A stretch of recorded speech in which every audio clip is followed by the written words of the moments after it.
Et si la vraie guerre ne se jouait plus sous nos yeux, mais dans les coulisses silencieuses du numérique? Imaginez. Un matin, dans les bureaux feutrés de plusieurs grandes banques européennes, une anomalie invisible se glisse dans les flux informatiques. Pas de sirène, pas d'explosion, pas de gros titres. Pourtant, en quelques heures, une cyberopération parfaitement coordonnée parvient à faire ce qu'aucune armée n'a réussi sur le terrain. Débloquer partiellement près de 300 milliards d'euros d'actifs russes gelés, au cœur même du système financier occidental. Ce n'est pas un scénario de science-fiction. Selon des sources croisées, régulateurs européens, experts indépendants en cybersécurité, journalistes spécialisés en finance, il s'agit d'une attaque réelle, sophistiquée, menée contre les infrastructures de plusieurs établissements bancaires majeurs. L'objectif ? Contourner les sanctions qui, depuis 2022, avaient frappé la Russie en gelant massivement ses avoirs détenus en Europe. Un verrou qui, jusqu'ici, semblait inviolable, jusqu'à ce que des groupes liés à l'Iran, selon les premiers indices, s'en mêlent, opérant dans l'ombre avec une précision redoutable. Pourquoi cet événement invisible est-il potentiellement plus dévastateur que n'importe quelle opération militaire classique? Parce qu'il remet en cause la confiance même dans l'architecture financière mondiale. Si les sanctions peuvent être court-circuitées en silence, si des cyberattaques peuvent déjouer les défenses des plus grandes banques, alors c'est tout l'équilibre global qui vacille. La crédibilité des sanctions s'effrite, la réputation des institutions bancaires est entachée, et surtout, la sécurité de vos économies et la stabilité du système international sont désormais en jeu. Alors, que s'est-il vraiment passé? Comment une telle opération a-t-elle été possible? Et jusqu'où pourraient aller ses conséquences? Pour comprendre la portée réelle de ce séisme silencieux, il faut d'abord revenir sur le contexte et les enjeux des actifs russes gelés. Que signifiait vraiment ce gel d'actifs russes? Pourquoi a-t-il tant divisé l'Occident? Et quels risques cachés comportait-il déjà? Pour comprendre l'impact de l'opération cyber dont nous allons parler, il faut revenir à 2022, à ce moment où, suite à l'invasion de l'Ukraine, les pays occidentaux décident de frapper fort. Près de 300 milliards d'euros d'actifs russes sont gelés dans des banques européennes et alliées.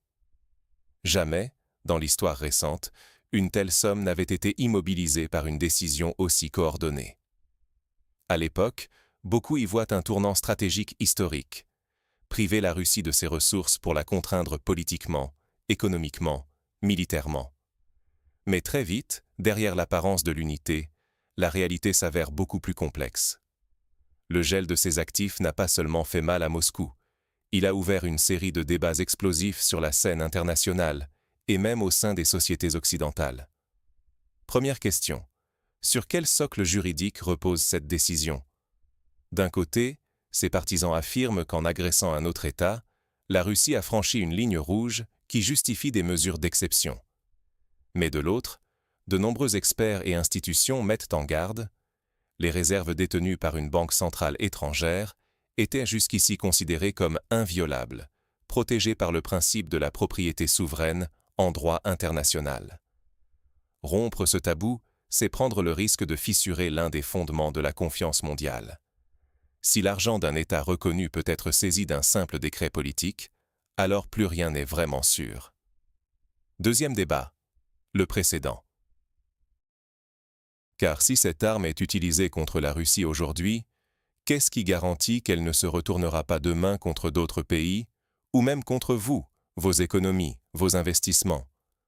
Nombre d'États, membres du G20 ou grandes puissances émergentes, ont commencé à s'inquiéter. Le système financier occidental est-il encore sûr? Faudra-t-il diversifier, sortir ses réserves de New York, de Londres, de Paris? Cette méfiance grandissante a alimenté des discussions discrètes mais réelles sur la place du dollar, de l'euro et sur la stabilité du système monétaire international. Troisième point, l'efficacité. Le gel des avoirs russes devait être un levier de pression décisif, mais il s'est avéré aussi source de tensions entre alliés. Les débats sur l'utilisation potentielle de ces fonds pour reconstruire l'Ukraine ou sur la simple gestion des intérêts générés ont révélé des fractures entre pragmatistes et légalistes, entre pays prêts à prendre des risques politiques et ceux qui craignent de s'exposer à des représailles ou à une perte de crédibilité systémique. En toile de fond, c'est la confiance dans la sécurité des réserves, dans la prévisibilité des règles, qui s'est érodée. Certains responsables le reconnaissent à demi-mot. En frappant fort, l'Occident a aussi montré que le système peut être contourné ou instrumentalisé. Pour les acteurs qui observent, pour les États, mais aussi pour les citoyens et les investisseurs du monde entier, un doute s'est immiscé. Et si, demain, ce type de mesure touchait d'autres fortunes, d'autres économies? Si l'on ignore ces débats, on sous-estime la fragilité réelle du système, et l'on prend le risque que ses propres actifs, ses propres ressources, deviennent à leur tour une cible, que ce soit par la politique ou, plus insidieusement, par des attaques venues du cyberespace. Dans l'ombre de toutes ces controverses, une opération discrète mais méticuleuse se préparait déjà. Mais alors, comment une cyberattaque venue de l'ombre a-t-elle réussi à contourner les défenses parmi les plus sophistiquées du monde bancaire européen? Plongeons ensemble dans le cœur de l'opération. Tout commence par une phase de reconnaissance, longue, méticuleuse, presque invisible. Pendant des semaines, voire des mois, les attaquants cartographient les systèmes, observent les flux, identifient les failles potentielles. Ce n'est pas un simple piratage opportuniste, mais une préparation quasi militaire. Les analystes parlent d'une infiltration silencieuse. Usage de techniques d'ingénierie sociale, exploitation de faiblesses humaines autant que numériques, introduction de logiciels malveillants parfaitement camouflés, parfois déposés par des agents dormants, internes aux structures visées. Les communications sont chiffrées, les mouvements cachés dans le bruit quotidien du trafic informatique. Rien ne doit attirer l'attention. Puis vient le moment clé, l'activation synchronisée. Alors que tout paraît normal, plusieurs brèches s'ouvrent en même temps sur différents points du réseau. L'attaque frappe simultanément la chaîne entière, serveurs bancaires, prestataires de sécurité, interfaces de transfert, jusqu'au système de contrôle des transactions internationales. C'est bien plus sophistiqué qu'un simple vol de données ou une attaque par ransomware. Ici, il s'agit d'orchestrer une manipulation fine des accès et des autorisations pour faire relâcher, ne serait-ce que partiellement, les actifs gelés. L'opération vise à semer la confusion, brouiller les traces, tout en maximisant l'effet de surprise. Ce qui rend la situation encore plus complexe, c'est la difficulté d'attribution. Dans le cyberespace, tout peut être falsifié. Adresses IP usurpées, leurres techniques, fragments de code volontairement écrits pour imiter le style d'autres groupes, hébergement délocalisé. Mais malgré ces fausses pistes et l'ambiguïté soigneusement entretenue, une convergence d'indices pointe vers des groupes affiliés à l'Iran. L'infrastructure utilisée présente des similarités avec des opérations précédemment attribuées à Téhéran. Outils, méthodologies, même certaines signatures numériques. Les enquêteurs relèvent aussi un timing particulièrement éloquent. L'opération intervient à un moment stratégique, en soutien direct à la Russie, là où une attaque russe aurait été trop risquée politiquement. Et c'est là toute la subtilité, l'imputabilité reste floue. Côté iranien, le silence est pesant. Ni confirmation, ni démenti officiel. Or, dans ce jeu diplomatique, le non-dit est un signal fort. Un État totalement étranger à une opération de cette ampleur aurait démenti sans ambiguïté. Ici, l'ambiguïté est entretenue, créant une zone grise, ni coupable désigné, ni innocence prouvée. Résultat, les États européens n'ont pas de cible politique claire à sanctionner ou à accuser frontalement. Cela affaiblit considérablement la capacité de riposte des institutions occidentales et laisse la porte ouverte à d'autres opérations similaires, potentiellement encore plus déstabilisatrices. Pour nous tous, l'enjeu est énorme. Si même les banques les plus sécurisées peuvent être contournées par des attaques hybrides et coordonnées, qu'en est-il de la sécurité de nos économies, de la robustesse des sanctions censées garantir l'ordre international? L'incapacité à attribuer formellement l'attaque ne fait qu'alimenter l'incertitude. Qui sera la prochaine cible? Quelles failles inattendues restent à découvrir?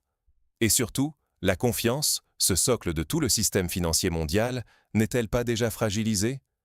Derrière cet exploit technique, il y a donc bien plus qu'une simple manœuvre de hacker. Ce coup de force redessine en profondeur les équilibres stratégiques à l'échelle globale. Ce qui s'est passé n'est pas un simple vol. c'est un séisme silencieux pour la confiance et la logique des sanctions occidentales. L'incident dont nous parlons n'a pas seulement permis le contournement d'un blocage financier. Il ébranle les fondements mêmes de l'architecture sur laquelle s'appuyaient l'Europe et ses alliés pour exercer leur pression politique. Car la véritable force d'un système de sanctions ne repose pas uniquement sur la législation ou la robustesse technique des banques. Elle découle de la conviction unanime que ces armes économiques sont hermétiques, infaillibles, et que les avoirs gelés sont réellement hors d'atteinte. Or aujourd'hui, cette certitude est fissurée. Les banques européennes, jadis perçues comme des forteresses, se retrouvent exposées, leur réputation sérieusement écornée. Ce n'est pas seulement une question de cybersécurité, c'est aussi un coup porté à la crédibilité de l'Europe sur la scène mondiale. Les médias, les parlementaires, les institutions financières, tous s'interrogent désormais. Les protections vantées sont-elles vraiment à la hauteur? Ou bien a-t-on sous-estimé la capacité d'acteurs déterminés à trouver une faille, à exploiter la moindre faiblesse technologique ou humaine?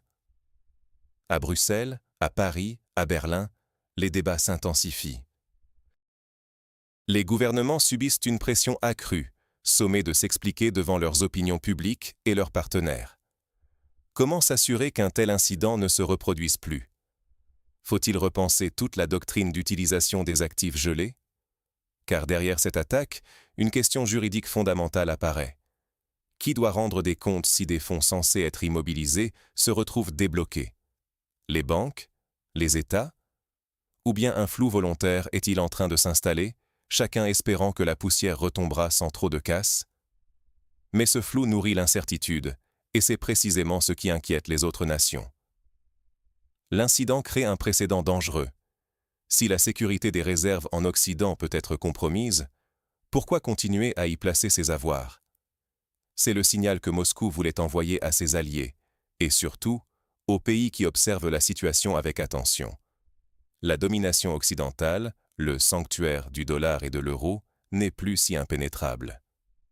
La Russie, discrète mais méthodique, construit depuis des années des alternatives, des systèmes de paiement non soumis à SWIFT, des routes commerciales échappant aux nœuds occidentaux, des accords bilatéraux pour commercer en monnaie locale.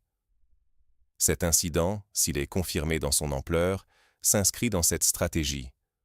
Au lieu de seulement créer de nouveaux outils, il sape la confiance dans l'existant. Et cette confiance, c'est la clé, le ciment du système financier mondial, bien avant les technologies ou les régulations.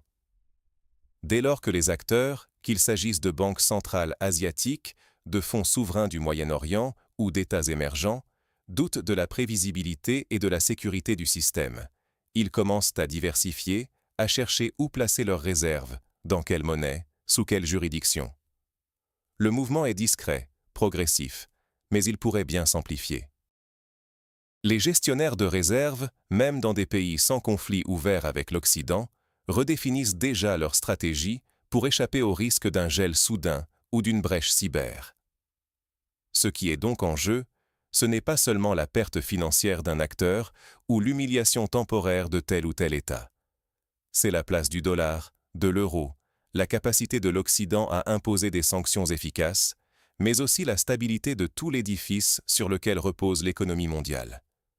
Imaginez, si demain, les réserves internationales commencent à migrer hors du giron occidental, si la confiance s'érode durablement, ce sont les taux d'intérêt, la liquidité mondiale, la capacité d'endettement des États qui vacillent. Les choix de chaque banque centrale, de chaque investisseur, de chaque pays pour protéger son patrimoine deviennent alors éminemment politiques et risqués. En définitive, cet événement a révélé au grand jour une mutation profonde. La puissance ne se joue plus seulement sur les champs de bataille ou dans les négociations diplomatiques, mais dans un cyberespace où la règle, c'est l'asymétrie, la surprise et l'absence de garde-fous solides. La question qui brûle désormais toutes les lèvres, comment les puissances vont-elles réagir et quel est le vrai avenir des conflits à l'ère du cyberespace? Un monde sans règles claires dans le cyberespace.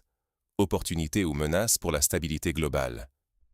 La question peut sembler abstraite, voire lointaine, mais l'incident que nous venons d'analyser révèle combien elle est, en réalité, centrale pour notre avenir collectif. Car ce que montre cette cyberopération, c'est à quel point l'absence de normes partagées dans le domaine numérique ouvre la porte à toutes les audaces et à toutes les vulnérabilités. D'abord, il faut bien mesurer ce que cela change. Le cyberespace est désormais le terrain de jeu privilégié des stratégies asymétriques. Là où la force militaire ou l'influence diplomatique classique montrent leurs limites, des États sous forte pression, comme l'Iran, misent de plus en plus sur la cyberpuissance. Pourquoi? Parce que les coûts sont faibles comparés aux bénéfices potentiels, et parce que l'effet de surprise joue toujours en faveur de l'attaquant. Ce rapport de force inédit déséquilibre profondément l'architecture de la sécurité internationale. Dans ce nouveau contexte, toute sanction, aussi sophistiquée soit-elle, révèle sa fragilité. D'un côté, on peut imaginer une riposte coordonnée. Les États victimes répliquent par de nouvelles sanctions, renforcent la coopération internationale et cherchent à identifier publiquement les auteurs. Mais ce scénario est politiquement risqué, car attribuer une attaque de façon irréfutable s'avère souvent complexe, et toute escalade cybernétique peut vite devenir incontrôlable. Autre possibilité, le renforcement silencieux. On choisit de minimiser la communication publique tout en lançant, dans l'ombre, une modernisation massive des défenses, des protocoles renforcés, du monitoring renforcé. Cette attitude permet de réduire la vulnérabilité future, mais elle présente un paradoxe. Si l'incident s'ébruite, garder le silence revient à avouer, indirectement, l'ampleur du problème, ce qui peut éroder la confiance des marchés, des citoyens et des partenaires. Enfin, troisième scénario, instrumentaliser l'incident sur le plan diplomatique. Il devient alors un argument dans les négociations, un levier pour durcir le ton sur d'autres dossiers, une carte à jouer dans les discussions multilatérales. Mais là encore, le risque est de voir chaque crise cyber devenir un jeton d'échange supplémentaire, sans jamais s'attaquer aux causes profondes de la vulnérabilité internationale. Dans tous les cas, une réalité s'impose. L'imprévisibilité est devenue la norme. Chaque fois qu'une défense est mise en place, de nouvelles techniques d'attaque émergent, rendant obsolète le dispositif précédent. Cette course permanente, où l'avantage appartient toujours à l'offensive, transforme la cybersécurité mondiale en terrain mouvant, où aucune protection n'est jamais définitive. Et c'est là le vrai défi, l'absence de règles internationales, de mécanismes d'attribution fiables, de réponses concertées, attire de plus en plus d'opérations offensives. Tant qu'aucun accord global ne viendra fixer les lignes rouges, le cyberespace restera un Far West, où chaque État, chaque entreprise, mais aussi chaque citoyen, sera exposé à des risques systémiques et imprévisibles. Cela remet en cause la confiance même dans l'efficacité des sanctions. Si l'on peut contourner un gel d'actifs par une cyberopération, alors le principal levier de pression non militaire des démocraties s'érode petit à petit. À long terme, c'est un véritable affaiblissement stratégique. Il devient donc urgent d'ouvrir, à l'échelle internationale, un vrai débat sur les règles du jeu dans le cyberespace. Ce débat sera difficile, car il touche à la souveraineté, à la transparence, à la confiance entre États rivaux. Mais sans ce dialogue, chaque nouvelle attaque, contre une banque, un service public, ou même vos propres données, risque de faire basculer davantage l'équilibre mondial vers l'incertitude. En résumé, l'incident que nous venons de décortiquer n'est pas un simple fait divers numérique.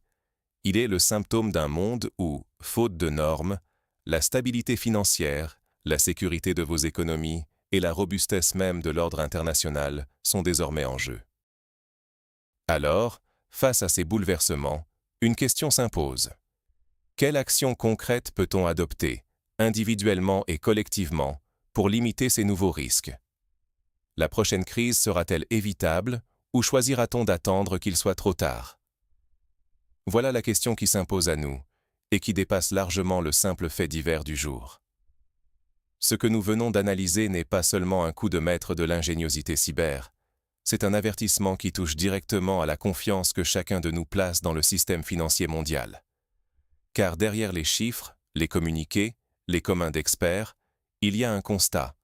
Aujourd'hui, la robustesse de nos économies, la sécurité de notre épargne, la stabilité même de l'ordre international reposent de plus en plus sur des infrastructures numériques. Or, Ce terrain est devenu le nouveau champ de bataille, où l'asymétrie, l'opacité et l'absence de règles concrètes créent des vulnérabilités inédites. Ce que l'on croyait solide, comme les sanctions et le gel d'actifs, peut soudain se fissurer sous l'effet d'une cyberopération bien orchestrée.